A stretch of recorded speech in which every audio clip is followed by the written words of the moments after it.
Today, we are going to look at three projects, three remarkable buildings which have left a global impact. And the first of these buildings is called as the Jawahar Kala Kendra, located in Rajasthan, India. It was designed by an internationally renowned Indian architect, Charles Correa. Amongst other awards, Charles Correa received the Padma Shri in 1972 and the Padma Vibhushan in 2006. This is Jaipur. It was founded in the 18th century by its then ruler, Maharaja Savai Jai Singh II. Savai Jai Singh was deeply interested in mathematics and astronomy. He is the same person who had built the Jantar Mantar. The Jantar Mantar is a set of fixed scientific instruments like the sundial, which make astronomical observations.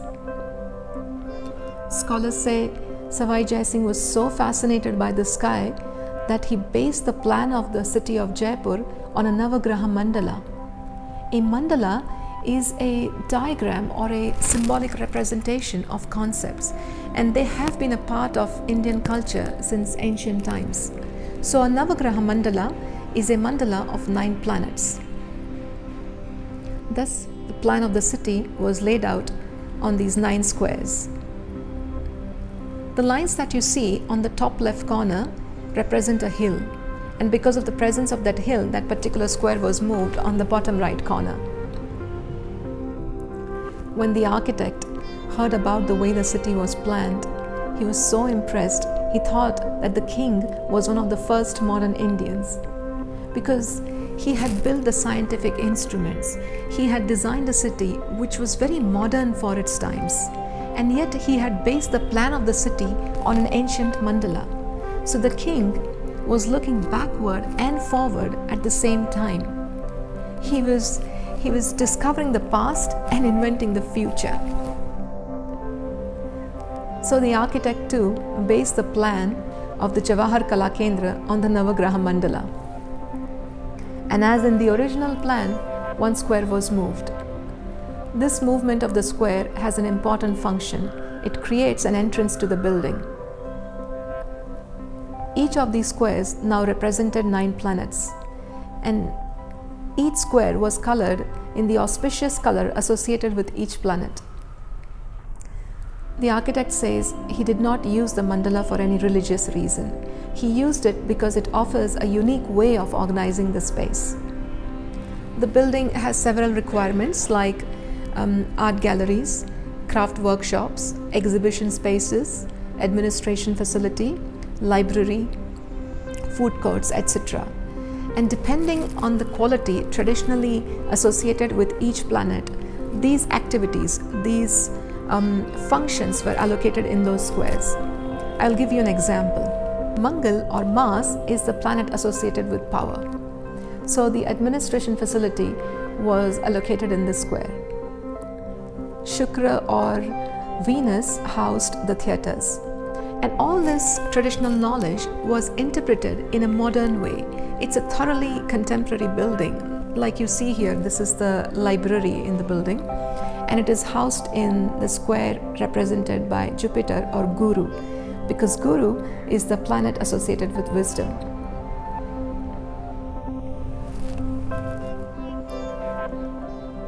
This painted ceiling is done by the traditional artists of Rajasthan.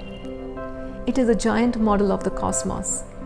Everything that exists in the universe is represented here. And this entire building complex has such paintings. On the interior side, you have these paintings, and on the external side, the building is clad in red sandstone. Red sandstone is locally available in Rajasthan. And I think the color also echoes the color of the city of Jaipur. Each of these squares is 30 meters by 30 meters, that is roughly 100 feet by 100 feet. Now we are taking a closer look at the design of the building. So these are large squares, and each of these squares now has its own set of small buildings arranged around multiple courtyards. A courtyard as a typology was purposefully used in this building. You see, a courtyard is a wonderful solution for a warm climate like that of India. It forms that extra shield against the light and the strong heat. The walls of the courtyard, they cast shadow on the walls of the building and keep them cool. The way these courtyards are arranged in Jawahar Kala Kendra, it allows the landscape to penetrate right inside the building. So you see, this is a very interesting composition of spaces. On one side you have these open to sky courts, then you have the covered buildings, and there are also these semi-covered spaces. The central square is left empty. It represents the planet Ravi or sun. You can actually directly see the sun from here. And this houses the amphitheater. And the blocks around this area have openings into this particular area. So this central empty space represented by the sun has one more important function other than that it has the amphitheater, and that is when you're moving through these spaces, the art galleries and the workshops, and you want to know where you are in this large building, all you have to do is take a look through these openings and you'll get a glimpse of the central courtyard and you'll be able to tell where you are. So the central part orients the rest of the building.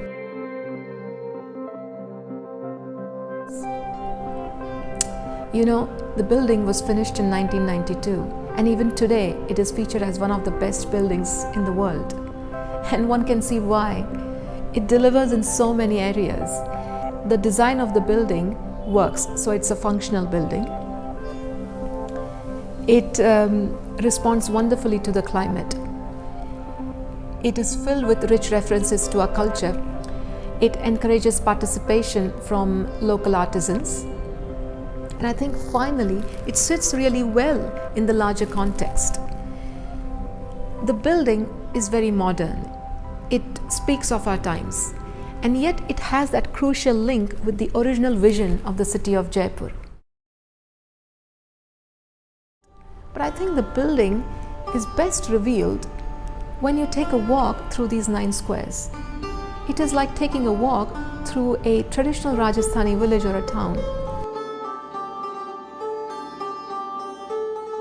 You see a colorful maze of streets that twist and turn unexpectedly, revealing interesting scenes at every corner.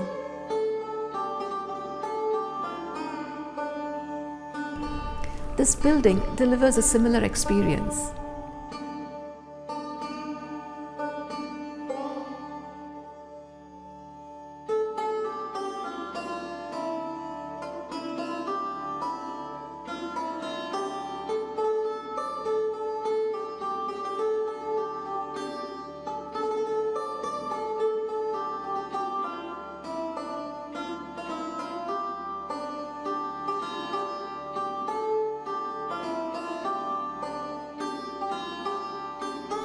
The second building that we are looking at is called as Sangath, located in Ahmedabad, Gujarat. It is the office of architect Balkrishna Doshi. Architect Doshi received the Pritzker Prize in 2018. The Pritzker is an international award and generally considered as the highest in the field of architecture. Architect Doshi is also a recipient of Padma Shri and Padma Bhushan. Sangath, his studio, is considered one of his best buildings. When talking about this project, the architect says that he was thinking of sustainability through climatic control, because Ahmedabad can have very hot and dry summers, and by using recycled materials. But at the same time, he was asking some very fundamental questions like, what is a building? What is an office? Should an office look like an office? Need one be very direct, as in these are the requirements and this is the building for it? Or is it possible to create something unexpected, to be more playful? The architect was also fascinated by mythological stories and fables, and he wanted to create another kind of world for himself, a journey of discovery, of interesting surprises along the way. When you enter Sangath, you get your first glimpse of the building, and you also get your first surprise, because you realize the path that you're walking on is taking you in the direction away from the building. It is taking you into a garden where you can hear classical music. The purpose of the music is to drown the outside noise of the traffic and also to make you more aware of the nature that you're in. Now, walking on this path, you're able to experience the tranquility of the garden. You notice the sculptures, the birds, and the trees around you. This is intentionally done. That is, instead of directly entering the office, the design gives you interesting glimpses of this unusual building and makes you wonder, where is the entrance to it? And this also creates a chance for you to meander through nature. And I think this is a very notable aspect of this project, because you do see beautiful gardens for office complexes, institutions, or even private houses. But because of lack of proper connections, most of the times people who use this space are gardeners or people who maintain the garden. This is another building done by architect Doshi. It is the Indian Institute of Management at Bangalore. Here, such corridors with these pergolas connect various spaces in the building. So when you're moving through this corridor, you are automatically in touch with nature, with the plants, with the rain, and with this constant ever-changing play of light and shadow. Similarly, nature is interwoven in the design of Sangath. And when the path that you're walking on turns, you're finally able to discover the small and simple entrance at an angle, and you're able to see the reflection of the building in the lily pond. Let's take a look at the building from the outside. It's basically a composition of multiple terraces and single, double, and triple storied spaces with these elegant vaulted roofs. Vaulted roofs and domes have been used in hot and dry countries of the world for millenniums, because as opposed to a flat roof which exposes more surface area to light and heat, the curved surface of the vault absorbs less heat. The vaults at Sangath are covered with these small china mosaic tiles. The shiny white surface of these china mosaics reflects the light and heat away from the building, keeping it cool. Further, some of these buildings are also underground, and the same principle, that the part of the building which is underground is not exposed to light and the heat, and that's why it remains cool.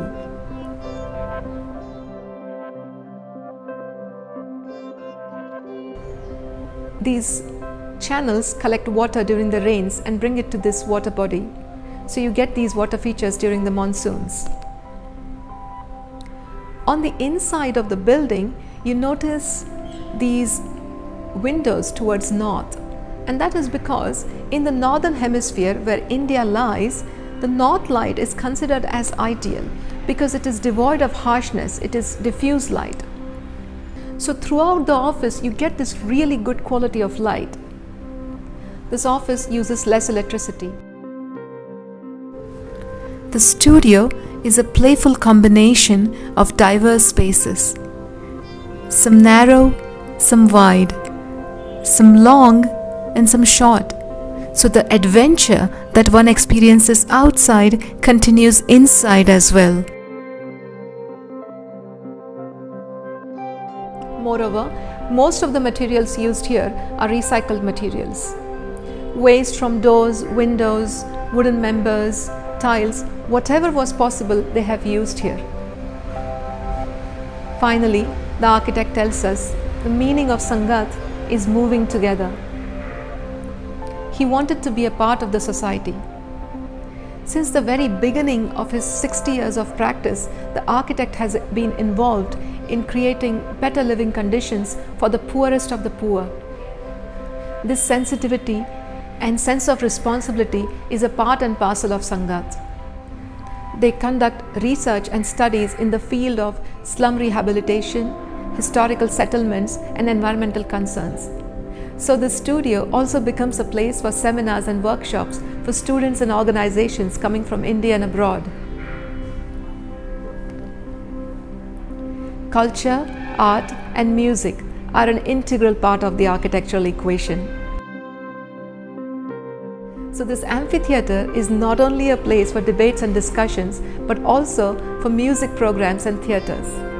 I think with its cave-like buildings, its delightful gardens, and a variety of experiences and activities that happen at Sangath, it really has become like the magical place in the fables that the architect wanted to create.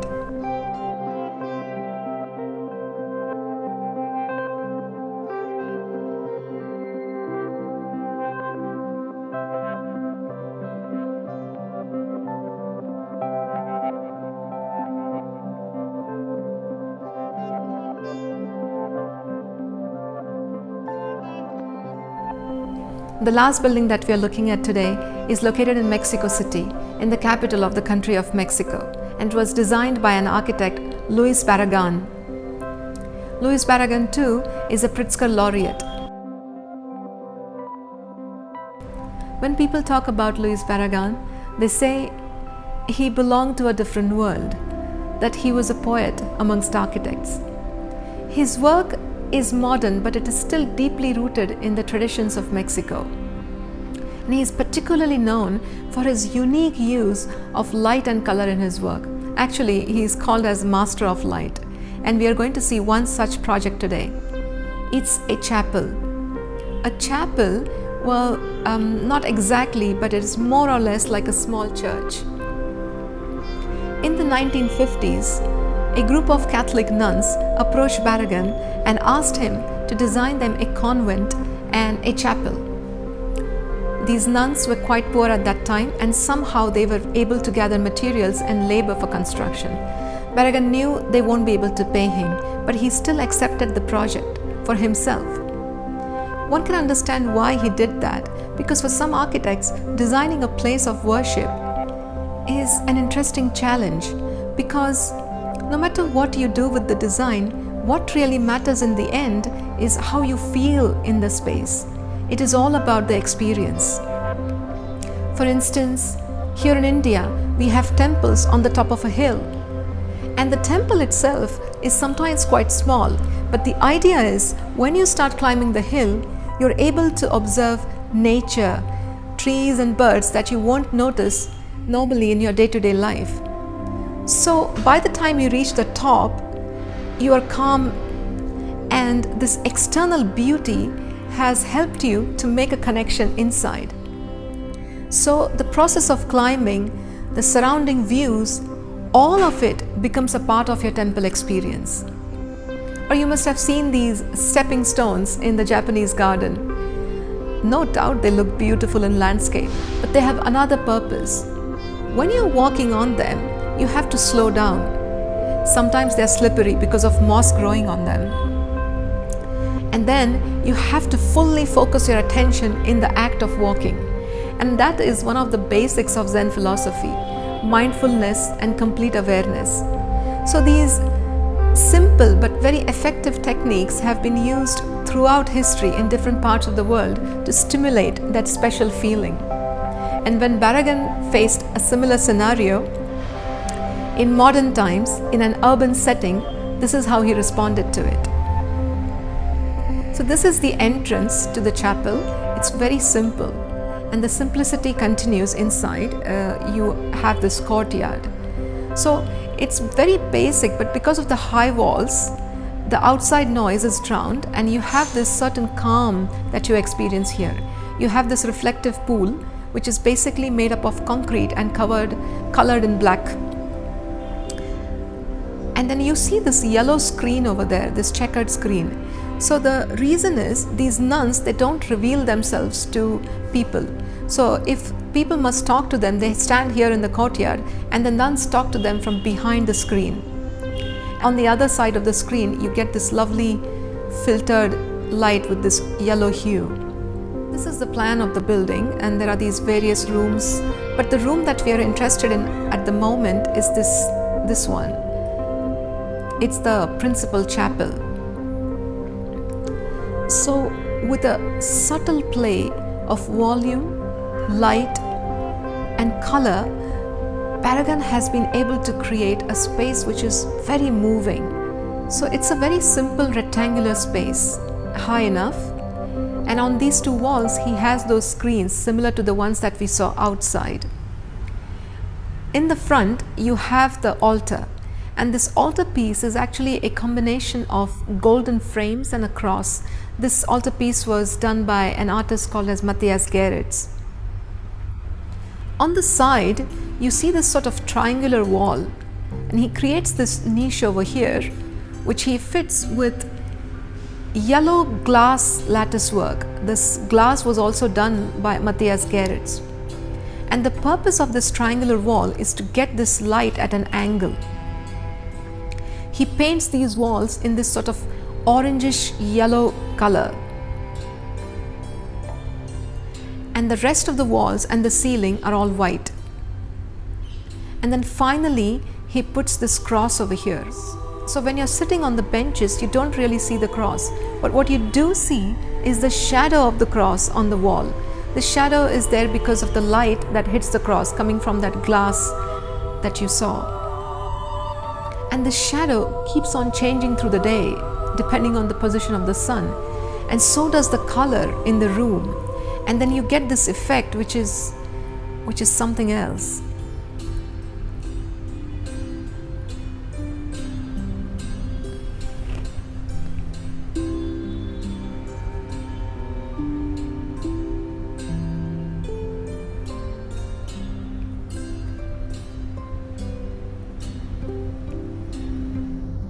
Barragan doesn't use any special engineering or technology, neither does he use any extraordinary materials. With very little, he was able to create this.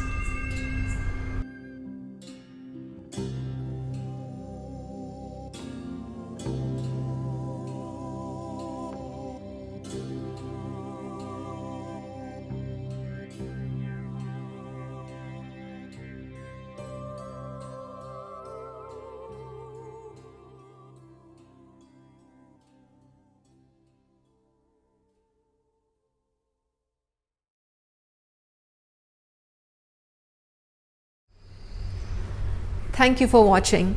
I'll see you next time with a new topic. Until then, bye-bye.